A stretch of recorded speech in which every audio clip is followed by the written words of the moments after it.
नमस्कार दोस्तों, मैं डॉक्टर सेहतगर शांति मदन हॉस्पिटल मुजफ्फरनगर से बोल रहा हूँ।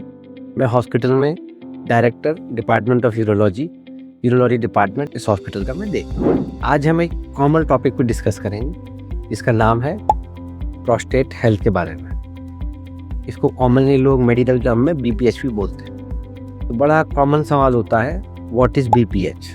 जैसे कि बिनाइन प्रोस्टेटिक हाइपरप्लेसिया। प्रोस्टेट एक अखरोट शेप की ग्रंथि होती है जो पेशाब के थैले और पेशाब के रास्ते के बीच में रहती है।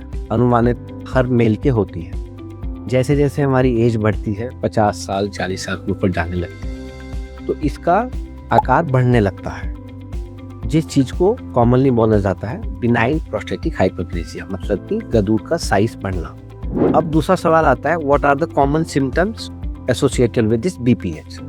इस बीमारी के लक्षण क्या पाए जाते हैं? नॉर्मली इस बीमारी में जो लक्षण पाए जाते हैं, मरीजों को जो दिक्कत होती है, बार बार पेशाब आना, पेशाब रुक रुक के आना, रात में बार बार पेशाब जाना, पेशाब करने में समय लगना, कई बार मरीजों को पेशाब कपड़ों में निकल जाता है, या किसी मरीजों को पेशाब में खून भी आ जाता है। तो अनुमानित तौर पे मरीज में ये सारे सिम्टम्स पाए जाते हैं।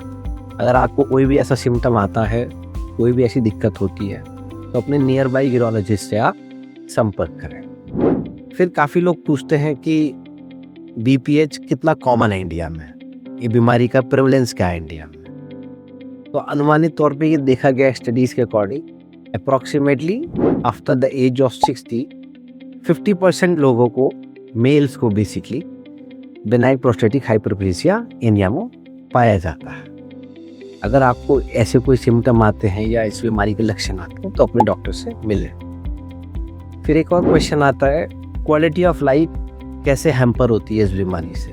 तो जिन लोगों को प्रोस्टेट के सिम्टम होते हैं, बार बार पेशाब आता है, रात को कई बार उठना पड़ता है पेशाब करने के लिए, उनको डेफिनेटली प्रॉपर स्लीप नहीं मिल पाती, स्ट्रेस हो जाता है, या कई बार इस बीमारी से संबंधित और कुछ बीमारियाँ होती हैं पेशेंट को, जैसे डायबिटीज़, हाइपरटेंशन, एसोसिएटेड बीमारियाँ, तो सिम्टम्स हमारे एक्सेजरेट हो जाते हैं, जिससे कि लोगों की क्वालिटी ऑफ लाइफ मेल्स की हैम्पर डेफिनेटली होती है।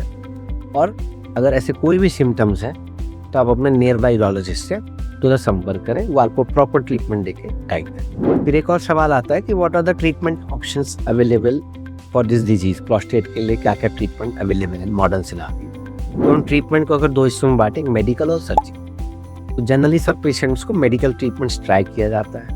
70% तक पेशेंट्स मेडिसिन ट्रीटमेंट से रिलीफ हो जाते हैं। अल्फा ब्लॉकर्स आते हैं, वो आपके डॉक्टर चूज करके आपको देते हैं आपके सिम्टम्स के अकॉर्डिंग। बट कुछ पेशेंट्स में 20% केसेस में हमें सर्जरी करनी पड़ती है, जैसे कि जिनको मेडिकल ट्रीटमेंट से रिलीफ नहीं मिलता है, या उनको प्रोस्टेट के संबंधित ब्लैडर में स्टोन बन जाते हैं, या रिकरेंट इन्फेक्शंस होते रहते हैं, या ब्लीडिंग होती है प्रोस्टेट की वजह से। इन केसेस को हमें सर्जिकली ट्रीट करना पड़ता है। सर्जरी भी आजकल बहुत एडवांस लेज़र सर्जरीज आ गई है, और कुछ दूरबीन द्वारा करे जाते हैं। जो दूरबीन द्वारा सर्जरी करी जाती है उसको बाइपोलर TURP बोलते हैं।